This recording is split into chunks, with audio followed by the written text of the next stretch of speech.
Trendyol'da ister yeni satıcı olsun, ister eski satıcı olsun hiç fark etmiyor. Birçok satıcının merak ettiği, hatta satmaya yeltendiği ürün grubu elektronik. Elektronik ürün grubu neden çok fazla satılmak isteniyor? Çünkü çok fazla talep görüyor.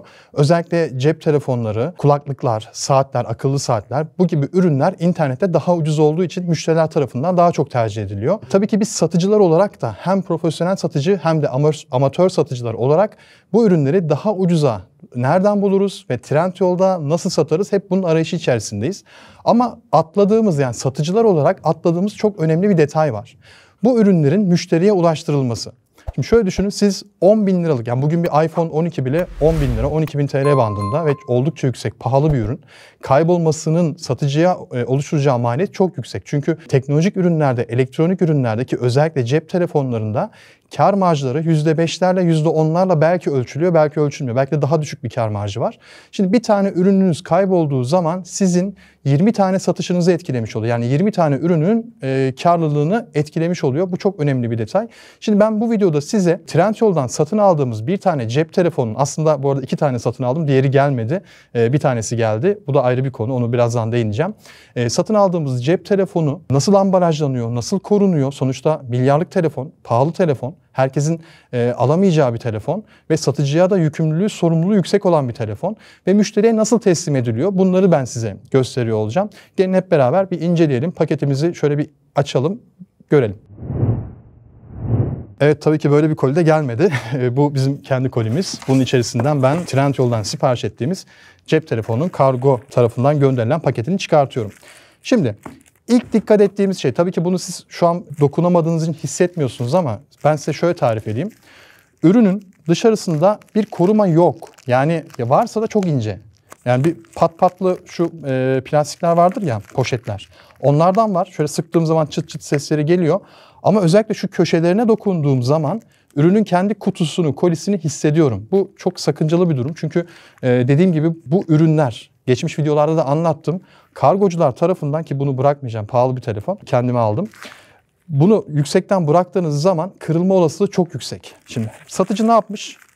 Dikkat demiş. Bakın burada yazıyı siz de görüyorsunuz. Bu ürün teslim adresine alıcının kimlik ibrazı ile teslim edilmelidir. Bu paket şubeden teslim edilemez.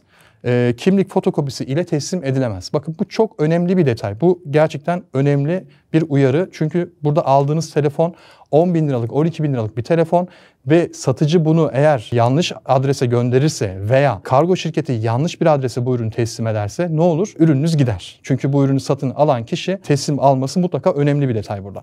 Şimdi bu paketi açacağız. Açmadan önce bir detay daha göstermek istiyorum size. Burada müşteri bilgileri, yani müşteri kim? Çünkü kimlik kontrolüyle alacak. Müşteri kim? Adresi kim? Nereye gidiyor? TC kimlik numarası nedir? Bunlar yazıyor. Bunlar önemli detaylar. Ve ürünün e-mail'in o, yani şu telefonların üzerinde yazan benzersiz kod numarası. Bunların hepsini yine fatura, şuradaki fatura adresinden e-mail ile faturanızı alabilirsiniz demiş. Kendi web adreslerini yazmışlar. Bu gerçekten güzel, şık bir detay faturaya ulaşmak için. Şimdi bu belgenin de irsaliye yerine geçtiğinde mutlaka belirtmişler. O yüzden kutu içerisinde bir fatura arayışımız yok. Bu bizim içimizi rahat ettirdi. Sadece şu an ambalajla ilgili bir sıkıntımız var. Şimdi bu ambalajı açacağız ve bakacağız telefon sağlam mı? Umarım sağlamdır.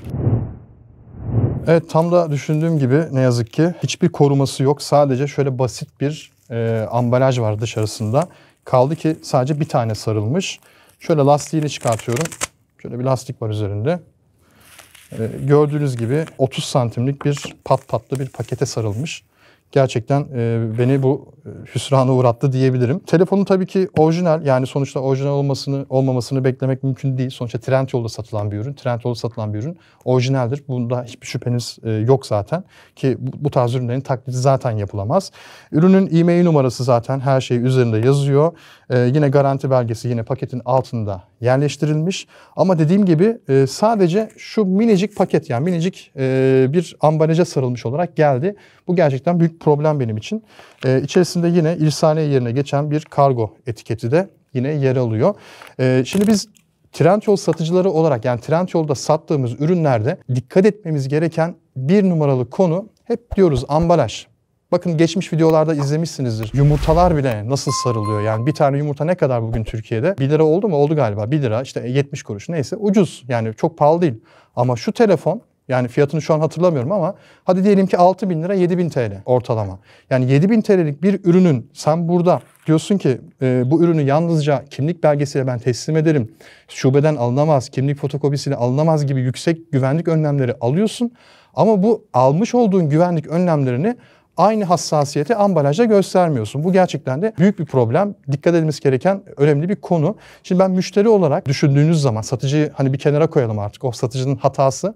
Müşteri olarak ben bu ürünü satın aldığım zaman bu ürünün sağlam olmasını bekleyemeyebilirim. Sonuçta bu ürünün kendi perakende ambalajında bu ne kadar güvenli bir şekilde paketlenmiş bilemiyorum. Şimdi ben dolayısıyla burada bunu güvenmediğim için bu ürünü iade etmekte haklı olabilirim. Ve bu ürünün iade olması demek satıcı için yine ekstra bir kargo maliyeti demek, ekstra bir gider kalemi demek. Bu da biz satıcıların istemediği bir durum. Mutlaka bu konuya, bu detaya çok dikkat etmemiz gerekiyor. Evet, teknolojik ürünler çok önemli. Teknolojik ürünleri ben incelemeye devam edeceğim. Satıcıların nasıl paketlemesi gerektiğini, kargo içerisine neler koyması gerektiğini, müşteriyi nasıl memnun edip de iade oranını minimuma düşürmesi gerektiğini örneklerle size açıklamaya devam edeceğim. Bu incelediğimiz üründe olduğu gibi hataları gördük. Bir takım eksiklikler vardı. Tabii ki burada satıcının şunu yapmasını bekleyemeyiz. Yani içine bir Türk kahvesi koyması çok beklenemez belki. Sonuçta bir cep telefonu satıyorsunuz 5-6 bin TL'ye. Belki de burada karınız belki 150-200 TL. Çok büyük bir karınız da yok. O yüzden bunu anlayabiliriz. Yani müşteri olarak müşteriler bunu anlayabilir. Bir hediye koymanızı beklemeyebilirler. Ama yine ufak bir not, ufak bir jest, ufak bir şey yani herhangi bir şey olabilir. Yani şu an tabii ki aklıma gelmiyor ama siz burada kendiniz pratikte bir şeyler geliştirebilirsiniz.